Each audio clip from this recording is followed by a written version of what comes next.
বন্ধুরা 2025 রেলের group D পরীক্ষাতে ইতিহাস থেকে আসার মতো টোটাল 20টি প্রশ্ন উত্তর নিয়ে আলোচনা করব আজকের এই ক্লাসে। তো তোমরা যারা যারা রেলের গ্রুপ ডি পরীক্ষা দিতে চলেছো 2025 সালে, তাদের জন্য আজকের এই ক্লাসটি অত্যন্ত গুরুত্বপূর্ণ, কারণ বাছাই করা 20টি প্রশ্ন নিয়ে হাজির হয়েছে ইতিহাস থেকে, যেগুলি আমাদের রেলওয়ে গ্রুপ ডি পরীক্ষাতে বারবার ঘুরে ফিরে কমন আসে, এবং 2025 সালের জন্য এই সকল প্রশ্নগুলি কিন্তু অত্যন্ত গুরুত্বপূর্ণ।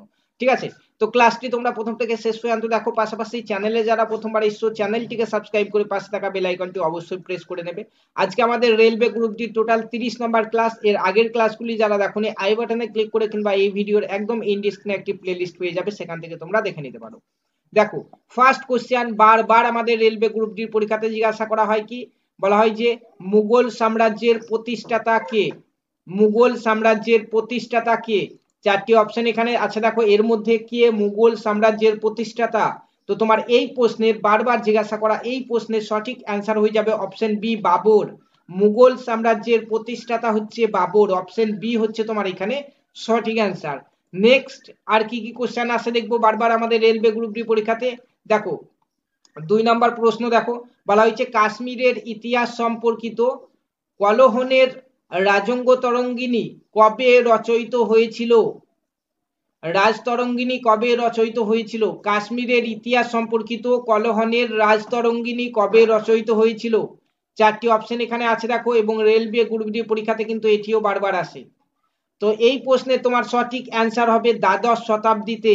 দ্বাদশ শতাব্দীতে রাজতরঙ্গিনী রচয়িত হয়েছিল, অপশন বি হচ্ছে এখানে সঠিক অ্যান্সার। 3 নম্বর প্রশ্ন, দেখো 3 নম্বর প্রশ্নটি বলা হয়েছে শাসনকাল অনুযায়ী সাজান, যেখানে 1 নম্বরে হচ্ছে হর্ষবর্ধন, 2 নম্বর সমুদ্রগুপ্ত, 3 নম্বর প্রথম চন্দ্রগুপ্ত এবং 4 নম্বর হচ্ছে প্রথম রাজেন্দ্র চোল। তো এটি যদি শাসনকাল অনুযায়ী আমরা সাজাই তাহলে সঠিক অ্যান্সার কি হবে? সঠিক অ্যান্সার হবে আমাদের প্রথমে আসবে প্রথম চন্দ্রগুপ্ত, তারপরে হচ্ছে সমুদ্রগুপ্ত, তারপর হর্ষবর্ধন এবং তারপরে হচ্ছে প্রথম রাজেন্দ্র চোল, অর্থাৎ 3, 2, 1 এবং 4। দেখো অপশন বি তে আছে, তাহলে অপশন বি হচ্ছে আমার এই প্রশ্নের সঠিক অ্যান্সার। 4 নম্বর কোশ্চেন, দেখো বারবার রেলওয়ে গ্রুপ ডি পরীক্ষাতে আসে, দেখো কি বলা হয়েছে? বলা হয়েছে প্রাচীন ভারতের ইতিহাসে কোন সময়কালকে প্রাচীন ভারতের স্বর্ণযুগ বলা হয়? অত্যন্ত গুরুত্বপূর্ণ একটি কোশ্চেন, বারবার পরীক্ষাতে কিন্তু ঘুরে ফিরে আসে। বলা হয়েছে প্রাচীন ভারতের ইতিহাসে কোন সময়কালকে প্রাচীন ভারতের স্বর্ণযুগ বলা হয়? তো প্রাচীন ভারতের স্বর্ণযুগ বলা হয় কোন যুগকে? গুপ্ত বংশের শাসনকালকে। গুপ্ত বংশের শাসনকালকে প্রাচীন ভারতের স্বর্ণযুগ বলা হয়, তাহলে অপশন বি হয়ে যাবে তোমার এই প্রশ্নের সঠিক অ্যান্সার। 5 নম্বর কোশ্চেন, দেখো রেলওয়ে গ্রুপ ডি পরীক্ষাতে আসে বারবার, কি বলা হয়েছে? বলা হয়েছে কে সিদ্ধার্থ নামে পরিচিত ছিলেন? কে সিদ্ধার্থ নামে পরিচিত ছিলেন? চারটি অপশন এখানে রয়েছে, দেখো এদের মধ্যে কে সিদ্ধার্থ নামে পরিচিত? এদের মধ্যে হচ্ছে বুদ্ধ সিদ্ধার্থ নামে পরিচিত, বুদ্ধ, অপশন ডি হচ্ছে এই প্রশ্নের সঠিক অ্যান্সার, বুদ্ধ সিদ্ধার্থ নামে পরিচিত। 6 নম্বর বারবার পরীক্ষাতে আমাদের কমন আসা প্রশ্ন রয়েছে এখানে। 6 নম্বরে দেখো বলা হয়েছে নিম্নলিখিত কোন বেদ চিকিৎসা শাস্ত্র নিয়ে আলোচনা করে? নিচের যেগুলি বেদের নাম রয়েছে এর মধ্যে কোন বেদ চিকিৎসা শাস্ত্র নিয়ে আলোচনা করে? তোমার এই প্রশ্নের সঠিক অ্যান্সার হয়ে যাবে অথর্ব বেদ। অথর্ব বেদ চিকিৎসা শাস্ত্র নিয়ে আলোচনা করে, অপশন বি হচ্ছে সঠিক অ্যান্সার। চলো 7 নম্বর প্রশ্ন, দেখো বলা হয়েছে চোল বংশের শক্তিশালী সম্রাট ছিলেন। অত্যন্ত গুরুত্বপূর্ণ প্রশ্ন, চোল বংশের শক্তিশালী সম্রাট ছিলেন কে? তো চোল বংশের শক্তিশালী সম্রাট ছিলেন প্রথম রাজেন্দ্র চোল। প্রথম রাজেন্দ্র চোল, অপশন ডি তে রয়েছে, দেখো প্রথম রাজেন্দ্র চোল, অপশন ডি হচ্ছে সঠিক অ্যান্সার। নেক্সট 8 নম্বর কোশ্চেনে চলো। 8 নম্বর কোশ্চেনে বলা হয়েছে কোন বিখ্যাত সম্রাট দিল্লির জামা মসজিদ নির্মাণ করেন? কোন বিখ্যাত সম্রাট দিল্লির জামা মসজিদ নির্মাণ করেন? তো দিল্লির জামা মসজিদ নির্মাণ করেছিল শাহজাহান, অপশন বি তে রয়েছে, দেখো শাহজাহান, অপশন বি হচ্ছে আমাদের এই প্রশ্নের সঠিক অ্যান্সার। শাহজাহান দিল্লির জামা মসজিদ নির্মাণ করেছিলেন, অপশন বি। নেক্সট 9 নম্বর প্রশ্ন, দেখো বলা হয়েছে কে হিন্দুস্তান সোশ্যালিস্ট রিপাবলিকান আর্মির প্রতিষ্ঠাতা করেন?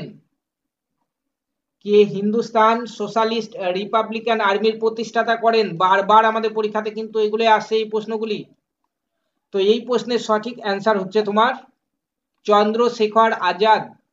চন্দ্রশেখর আজাদ হিন্দুস্তান সোশ্যালিস্ট রিপাবলিকান আর্মির প্রতিষ্ঠাতা করেছিলেন। অপশন সি দেখো, অপশন সি হচ্ছে সঠিক অ্যান্সার। 10 নম্বর প্রশ্ন দেখো, দেখো প্রত্যেকটি কোশ্চেন কিন্তু রেলওয়ে গ্রুপ ডি পরীক্ষাতে আসা প্রশ্ন। বলা হয়েছে গুপ্ত যুগের বিখ্যাত চিকিৎসাবিদ কে? গুপ্ত যুগের বিখ্যাত চিকিৎসাবিদ কে? তো গুপ্ত যুগের বিখ্যাত চিকিৎসাবিদ হচ্ছে সুশ্রুত। এখানে দেখো সুশ্রুত, অপশন ডি তে রয়েছে, অপশন ডি হচ্ছে সঠিক অ্যান্সার। নেক্সট 11 নম্বর প্রশ্ন দেখো, বলা হয়েছে কোমাগাতা মারু কি? কোমাগাতা মারু হচ্ছে তোমার এখানে অপশন সি তে রয়েছে, দেখো কানাডাগামী একটি জাহাজ। অপশন সি হচ্ছে এই প্রশ্নের সঠিক অ্যান্সার। 12 নম্বর প্রশ্নতে চলো, বলা হয়েছে 1942 সালের আগস্ট মাসে মহাত্মা গান্ধী কোন বিখ্যাত আন্দোলনের সূচনা করেন? 1942 সালের আগস্ট মাসে মহাত্মা গান্ধী কোন বিখ্যাত আন্দোলনের সূচনা করেন? তোমার এই প্রশ্নের সঠিক অ্যান্সার হয়ে যাবে 1942 সালে আগস্ট মাসে মহাত্মা গান্ধী ভারত ছাড়ো আন্দোলনের সূচনা করেছিলেন। তাহলে অপশন এ ভারত ছাড়ো আন্দোলন হয়ে যাবে তোমার এখানে সঠিক অ্যান্সার। 13 নম্বর প্রশ্ন দেখো, বলা হয়েছে কত সালে কলকাতা থেকে দিল্লিতে ভারতের রাজধানী স্থানান্তরিত হয়? অত্যন্ত গুরুত্বপূর্ণ একটি কোশ্চেন, বারবার কিন্তু পরীক্ষাতে আসে যে কত সালে কলকাতা থেকে দিল্লিতে ভারতের রাজধানী স্থানান্তরিত হয়েছিল? তোমার এই প্রশ্নের সঠিক অ্যান্সার হচ্ছে 1911 সালে। 1911 সালে কলকাতা থেকে দিল্লিতে ভারতের রাজধানী স্থানান্তরিত হয়েছিল। তাহলে অপশন বি হচ্ছে সঠিক অ্যান্সার। নেক্সট কোশ্চেন দেখো, বলা হয়েছে ভারতের ব্রিটিশ কর্তৃক নির্মিত প্রথম দুর্গটি হলো কি? কোনটি? ভারতের ব্রিটিশ কর্তৃক নির্মিত প্রথম দুর্গটি হলো কোনটি? তো তোমার এই প্রশ্নের সঠিক অ্যান্সার হচ্ছে Fort Saint George. Fort Saint George হচ্ছে ভারতের ব্রিটিশ কর্তৃক নির্মিত প্রথম দুর্গ। তাহলে অপশন বি হচ্ছে এখানে সঠিক অ্যান্সার। 15 নম্বর প্রশ্নটি দেখো, বলা হয়েছে নিম্নলিখিত কোন বেদে জাদুবিদ্যা ও বশীকরণ সম্পর্কিত আলোচনা রয়েছে? এর মধ্যে কোন বেদে জাদুবিদ্যা এবং বশীকরণ সম্পর্কিত আলোচনা রয়েছে? সঠিক অ্যান্সার হচ্ছে অথর্ববেদে। অথর্ববেদে জাদুবিদ্যা এবং বশীকরণ সম্পর্কিত আলোচনা রয়েছে। Option C is the right answer.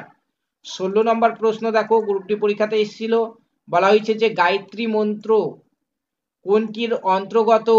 Gayatri মন্ত্র এদের মধ্যে কোনটির অন্তর্গত? তোমার এই প্রশ্নের সঠিক অ্যান্সার হয়ে যাবে গায়ত্রী মন্ত্র ঋগ্বেদের অন্তর্গত। ঋগ্বেদের অন্তর্গত হচ্ছে গায়ত্রী মন্ত্র। অপশন এ হয়ে যাবে এখানে সঠিক অ্যান্সার। 17 নম্বর কোশ্চেন দেখো, বলা হয়েছে কবিতার প্রথম উর্দু ভাষার প্রয়োগ করেন? কবিতায় প্রথম উর্দু ভাষা প্রয়োগ করেন কে? এদের মধ্যে কে কবিতায় প্রথম উর্দু ভাষা প্রয়োগ করেছিলেন? সেটি হচ্ছে আমির খসরু।